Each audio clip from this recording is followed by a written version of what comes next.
Hello everyone, welcome to my YouTube channel.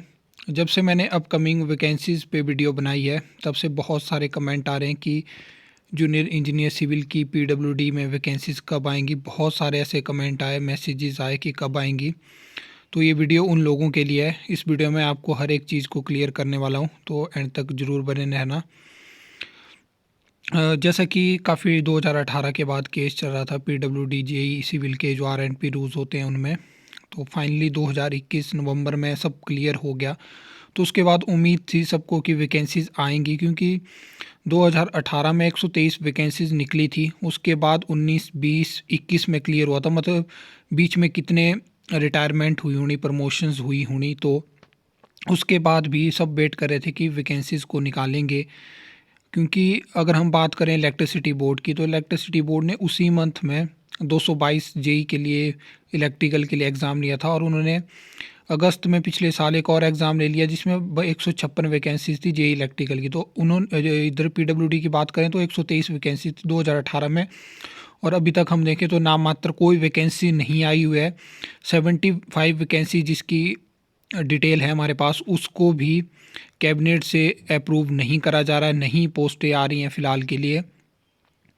तो इसका main reason क्या है कि पीडब्ल्यूडी में वैकेंसीज़ वैसे तो कम है, अगर होती हैं तो उनको अप्रूव नहीं करा जाता है। क्यों उतना टाइम लगता है? आपने मल्टीटास्क वर्कर का केस भी देख लिया होगा पीडब्ल्यूडी डिपार्टमेंट में।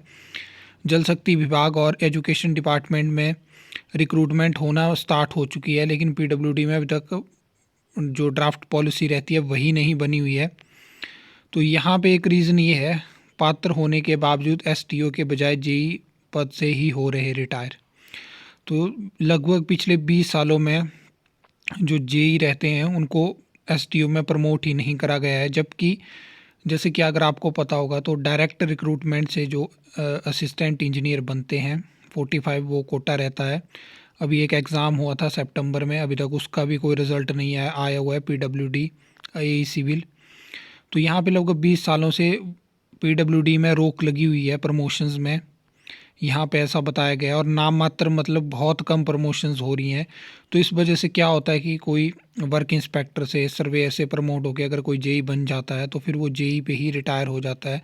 तो अगर आप प्रमोशंस नहीं देंगे तो वहाँ पे वैकेंसीज़ नहीं खुलेंगी, और मतलब फ्यूचर में हमें जो वैकेंसीज़ हम जिसकी उम्मीद करते हैं कि हमें जूनियर इंजीनियर की देखने को मिलेंगी, वो बहुत कम देखने को मिलती हैं।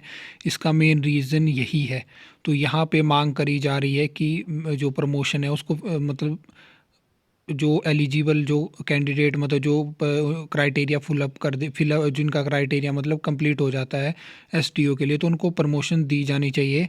उससे क्या होगा कि जेई की वैकेंसीज़ भी खुलेंगी, और जिनको प्रमोशन चाहिए उनको प्रमोशन भी मिलेगी, और टाइम टू टाइम सारा प्रोसीजर चलता रहेगा। तो यहाँ पे एक जेई के बारे में बताया गया है कि उन्होंने इस मंथ जनवरी में रिटायर होना है, और उनको भी उनका कुछ क्राइटेरिया कब से फिलअप था, लेकिन उनको भी जो है वो प्रमोट नहीं करा गया।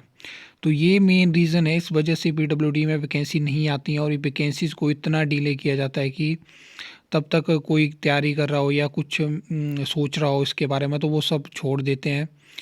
अभी भी जो वैकेंसीज़ हैं जो कैबिनेट से अप्रूव नहीं हो रही हैं काफ़ी टाइम से, मतलब उनको लगभग दिसंबर में अप्रूव हो जाना चाहिए था, और अभी तक उनकी एडवर्टाइजमेंट आ जानी चाहिए थी इस मंथ में, लेकिन ऐसा भी कुछ नहीं हुआ। और हर बार जो कैबिनेट मीटिंग होती है उससे उनको मतलब इग्नोर कर रहे हैं, मतलब कोई वैकेंसीज़ नहीं निकाल रहे हैं।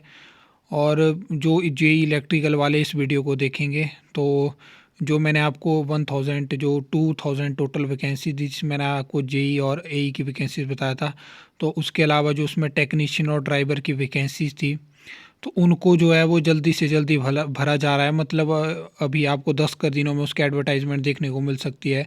लेकिन इसके अलावा जो जेई और एई की उनको भी जेई सिविल की तरह डिले किया जा रहा है। वैसे ही और भी ऐसी वैकेंसीज़ हैं, असिस्टेंट इंजीनियर सिविल जल शक्ति विभाग, उनको भी कब से मतलब पब्लिक सर्विस कमीशन के पास उनकी फ़ाइल पड़ी हुई है, लेकिन उनको भी नहीं निकाला जा रहा। 39 है, जबकि वो फिर से गैर एडवर्टाइज़ करेंगे, बाकी फिर से छोड़ देंगे।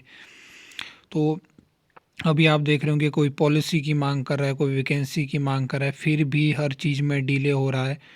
तो मतलब ये एक बहुत ये मुश्किल भरा दौर है। एक तो कोरोना की वजह से 2019 से वैकेंसीज़ बहुत कम आई तो नाम की आ रही हैं, और जो आती हैं, जो जो बड़ी वैकेंसीज़ होती हैं उन पे कोर्ट केस हो जाते हैं और वो 3-3 4-4 5-5 साल कोर्ट में लटकी रहती हैं। इनके एग्ज़ाम्पल हैं जेई सिविल 695, जेबीटी और जेओएआईटी। तो अब देखना पड़ेगा, मतलब मेरे हिसाब से तो एक कमेटी बननी चाहिए और उनको पूरा डिटेल में इनके जो भी 2018 से लेके 2021 तक जो एग्ज़ाम हुए, कौन कौन से एग्ज़ाम हुए, कितना उनमें डिले हुआ। कुछ ऐसे भी एग्ज़ाम हैं जिनका फ़ाइनल रिज़ल्ट ही नहीं आया हुआ है, 1-2 साल होने को आ गए हैं। बहुत से कैंडिडेट मुझे कमेंट करते हैं कि ये पोस्ट कोड देखो, आप कब इसका रिज़ल्ट आएगा। तो मैं कांटेक्ट करने की कोशिश करता हूँ, लेकिन अगर आप खुद भी कांटेक्ट करने की कोशिश करोगे तो कोई अपडेट नहीं दी जाती है। सिर्फ इतना बोला जाता है कि अगर हमारे पास कोई अपडेट आती है तो हम वेबसाइट पे अपलोड करेंगे। मतलब बिल्कुल भी ट्रांसपेरेंसी नहीं है और बिल्कुल भी चीज़ों के बारे में नहीं बताया जाता है। तो अब देखते हैं, बहुत सारी खामियाँ इस चीज़ में है, क्यों वैकेंसीज़ को रोका जाता है। अब तो इलेक्शंस आने वाले हैं, अगर अभी वैकेंसीज़ नहीं आती हैं तो फिर वैकेंसी नहीं आएंगी, और इलेक्शन के बाद जो भी पार्टी आती है लगभग 1 साल तक कोई मतलब नहीं रहता कि वैकेंसीज़ आएंगी। तो अगर आप चाहते हैं कि वैकेंसीज़ आएंगी तो आपको मांग करनी पड़ेगी, जैसे कि JOIT 817 के केस में हो, जब मांग करी गई तो डिसीज़न भी आया, उसके बाद फिर से मांगे उठना शुरू हुई तो जल्दी से जल्दी शेड्यूल भी आया। तो अगर आप वैकेंसी चाहते हो, चाहे आप JE civil, electrical, mechanical, assistant engineer civil, electrical, mechanical, तो आप मांग उठाइए, तभी वैकेंसीज़ आएंगी। ऐसे मतलब ये चीज़ें डिले होती जाएंगी। अगर आपको ये वीडियो अच्छी लगी, इन्फॉर्मेटिव लगा, तो वीडियो को लाइक कमेंट से ज़रूर करना। चैनल को सब्सक्राइब कर लीजिए। फर्दर फ्यूचर में आपको ऐसी अपडेट्स मैं देता रहूँगा।